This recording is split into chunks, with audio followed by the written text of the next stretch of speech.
సావర్కర్ గారు ఎప్పుడో చెప్పారండి, నేను ముస్లిమ్స్ కి భయపడట్లేదు, క్రిస్టియన్స్ కి భయపడట్లేదు, మరి ఏ ఇతరత్ర మతం వాళ్ళకి భయపడట్లేదు. నేను భయపడేది ఎవరికో తెలుసా?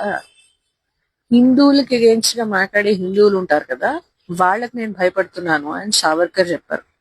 ఆయన ఎంత ముందు చూపుతో చెప్పారనేది నాకు ఇప్పుడు అర్థమవుతుంది.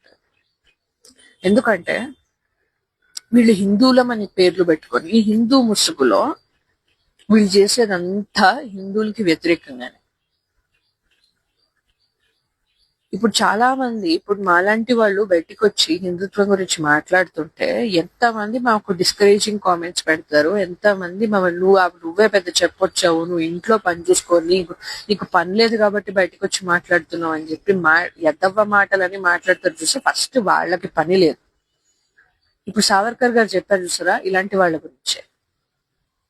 వాళ్ళకి మాట్లాడే దమ్ము లేదు, మాలాంటి వాళ్ళని తొక్కడానికి ప్రయత్నిస్తారు. ఇలాంటి వాళ్ళకే మనం భయపడాలి, ఇలాంటి వాళ్ళ నుంచే మనం జాగ్రత్తగా ఉండాలి. సో కాల్డ్ హిందూ సమాజంలోనే ఉంటారు, కానీ వాళ్ళు హిందూ సమాజం హితైషులు కాదు. గుర్తుపెట్టుకోండి. మీ చుట్టూనే ఉంటారు చాలా మంది ఇలాంటి వాళ్ళు. ఎవరైనా ఉంటే స్పెసిఫిక్ గా నాకు చెప్పండి, కామెంట్స్ లో తెలియజేయండి. Thank you.